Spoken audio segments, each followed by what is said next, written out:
नमस्कार दोस्तों आइए एक बार फिर से आप सभी लोगों का हमारे YouTube चैनल पर हार्दिक स्वागत है। दोस्तों, जैसा कि आप लोगों ने हमारे वीडियो का थंबनेल पहले ही देखा, मैं आपसे कहूंगा आप बने रहिए हमारे चैनल पर। इस वीडियो में मैं थंबनेल के अनुसार चर्चा करूंगा, लेकिन उससे पहले आपको लेकर चलूंगा बहुजन समाज पार्टी से जुड़ी एक बड़ी खबर की ओर। दोस्तों, अभी तक बहुजन समाज पार्टी के समर्थक बसपा प्रमुख मायावती जी से ये मांग कर रहे थे कि पार्टी के अंदर आकाश आनंद की वापसी की जाए और आकाश आनंद को पार्टी में काम करने के लिए फ्री हैंड किया जाए। आपको बताता चलूं, बसपा प्रमुख मायावती जी ने अपने पार्टी के समर्थकों और कार्यकर्ताओं की इस अपील को स्वीकार कर लिया है और बहन मायावती जी ने अब यूपी के अंदर आकाश आनंद को पूरी छूट दे दी है। दोस्तों, जैसा कि आप हमारी स्क्रीन पर न्यूज पेपर की ये कटिंग देख पा रहे हैं कि अब आकाश आनंद के अनुसार ही यूपी के अंदर बसपा की नई टीमें गठित होंगी। जो कोऑर्डिनेटर या कोई भी पदाधिकारी पार्टी के अंदर निष्क्रिय है, उसको हटाकर अब उसकी जगह पर नए युवा और सक्रिय कार्यकर्ताओं को सम्मान दिया जाएगा। दोस्तों, बसपा सुप्रीमो मायावती जी के इस फैसले की वजह से बहुजन समाज पार्टी में जो युवा कार्यकर्ता काम कर रहे हैं, उनको एक नई ऊर्जा मिली है। दोस्तों, यूपी विधानसभा चुनाव की तैयारियों के साथ साथ बहुजन समाज पार्टी का पूरा ध्यान इस समय बिहार के विधानसभा चुनाव पर भी है। दोस्तों, बिहार के अंदर बसपा प्रमुख मायावती जी ने अपनी पार्टी के नेशनल कोऑर्डिनेटर और राज्यसभा सांसद इंजीनियर रामजी गौतम तथा बिहार के प्रदेश प्रभारी अनिल चौधरी के हाथों में बिहार की कमान को पूरी तरीके से दे रखा है। इंजीनियर रामजी गौतम दलित समाज, वहीं अनिल चौधरी कुर्मी समेत समस्त ओबीसी समाज को बसपा से जोड़ने का प्रयास कर रहे हैं और कहीं न कहीं धरातल पर बहुजन समाज पार्टी ये सब करती हुई सफल भी हो रही है। दोस्तों, बिहार के अंदर अगर कहीं पर भी दलितों, पिछड़ों, महादलितों और आदिवासियों के ऊपर शोषण और अत्याचार होता है, तो बहुजन समाज पार्टी के एक कार्यकर्ता वहां पर पहुंचकर नीतीश सरकार के खिलाफ अपनी दहाड़ को जरूर बुलंद करते हैं। दोस्तों, बहुजन समाज पार्टी की सुप्रीमो बसपा प्रमुख मायावती जी ने बिहार विधानसभा चुनाव के मद्देनजर सभी 243 सीटों पर अकेले दम पर चुनाव लड़ने का ऐलान कर दिया है। दोस्तों, जब से बसपा प्रमुख मायावती जी ने ये ऐलान किया है, तब से बिहार की सियासत को लेकर सोशल मीडिया पर तमाम तरीके की खबरें चल रही हैं कि बहुजन समाज पार्टी राजद और जदयू का खेल बिगाड़ देगी।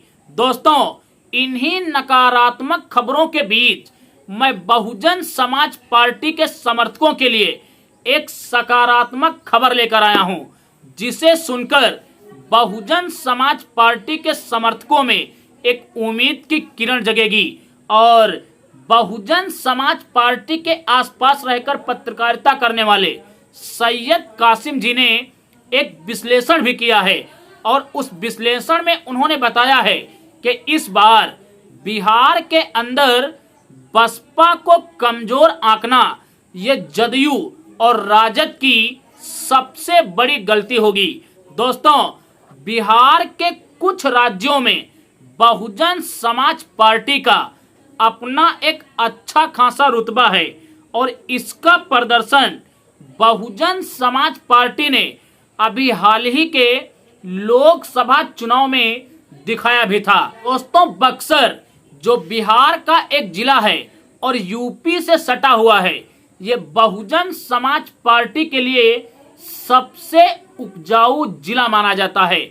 आपको बताता चलूं, पिछला जो लोकसभा का चुनाव हुआ था, इस लोकसभा चुनाव में बहुजन समाज पार्टी को करीब 10.68% वोट हासिल हुआ था। वही बात अगर हम जहानाबाद जनपद की करें तो इस जनपद में बहुजन समाज पार्टी को करीब 9.33% वोट शेयर हासिल हुआ था। वहीं सासाराम लोकसभा सीट में बहुजन समाज पार्टी को करीब 6.7% वोट मिला था।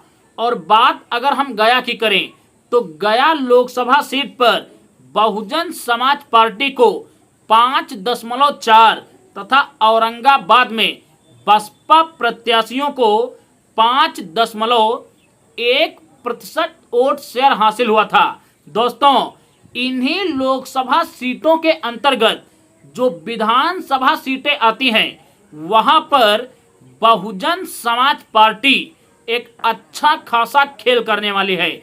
आपको बताता चलूं, बक्सर जिले के अंदर करीब 11% वोट शेयर हासिल करना बहुजन समाज पार्टी की एक बड़ी उपलब्धि है। और इसी बक्सर के अंतर्गत एक सीट आती है जिसका नाम है रामगढ़। अभी रामगढ़ में जो उपचुनाव हुआ था, इस उपचुनाव में बहुजन समाज पार्टी के प्रत्याशी को करीब 61,000 वोटें मिली थी और बसपा का प्रत्याशी 2,000 वोटों से हारकर दूसरे नंबर पर भी रहा था। दोस्तों, ये तो कुछ लोकसभा की सीटें रहीं जहां पर बहुजन समाज पार्टी का प्रदर्शन 2024 के लोकसभा चुनाव में शानदार रहा। भले ही पार्टी एक भी सीट जीतने में कामयाब नहीं हुई। अब बिहार के अंदर यूपी से सटे हुए 3 जिले हैं, जिनमें पहला जिला है बक्सर, दूसरा है कैमूर और तीसरा है रोहतास। ये वो 3 जिले हैं जो बिहार के लिए अंदर बहुजन समाज पार्टी के लिए मजबूत पृष्ठभूमि तैयार करते हैं। दोस्तों, इन्हीं 3 जिलों के अंतर्गत करीब 15 विधानसभा की सीटें आती हैं, जिनमें प्रमुख है ब्रह्मपुर, बक्सर, डुमराव, राजपुर, कैमूर, रामगढ़, भभुआ, मोहनिया, चैनपुर। दोस्तों, आपको बताता चलूं, वर्तमान समय में चैनपुर के अंदर बहुजन समाज पार्टी का अपना विधायक भी है। और अगली सीट है चेनारी, सासाराम, करगहर, दिनारा, नोखा। दोस्तों, ये 14 सीटें इन 3 जिलों की हैं जहां पर बहुजन समाज पार्टी लोकसभा में एक अच्छा प्रदर्शन कर चुकी है। और इन्हीं 14-15 सीटों पर बहुजन समाज पार्टी के नेता मजबूती से चुनाव लड़ने की तैयारी भी कर रहे हैं। इसके अंतर्गत गया और जहानाबाद में भी लोकसभा चुनाव में बहुजन समाज पार्टी को करीब 5 से 6% के आसपास वोट शेयर मिला था। इन जिलों की विधानसभा सीटों पर भी बहुजन समाज पार्टी का अपना एक असर रहता है और यहाँ पर बहुजन समाज पार्टी अपना एक अलग खेल कर सकती है। तो दोस्तों, अगर इस पूरे विश्लेषण को एक दृष्टि में देखा जाए तो बिहार के अंदर करीब 20 से 25 सीटें ऐसी हैं जहां पर बहुजन समाज पार्टी बहुत ही दमखम और दमदारी के साथ चुनाव लड़ रही है। जिस तरीके से इस बार समाज के अंदर जागरूकता है, इससे ये स्पष्ट है कि इन 20-25 सीटों पर चुनाव लड़कर बहुजन समाज पार्टी कई सीटों पर चुनाव जीत भी सकती है।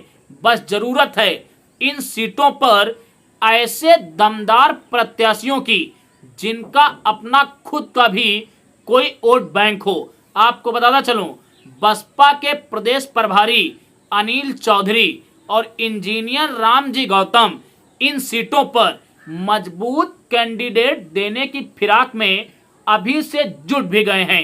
बाकी हमारा ये विश्लेषण आपको कैसा लगा, कमेंट्स में आप अपनी प्रतिक्रिया जरूर दें। अगर ये वीडियो आपको सही लगा है तो वीडियो को लाइक करें, शेयर करें, और अगर आप चैनल पर नए हैं तो चैनल को सब्सक्राइब करें। हम मिलेंगे एक अगले वीडियो में एक अगले मुद्दे के साथ। तब तक के लिए आप सभी को मेरा सादर जय भीम, जय भारत, जय संविधान।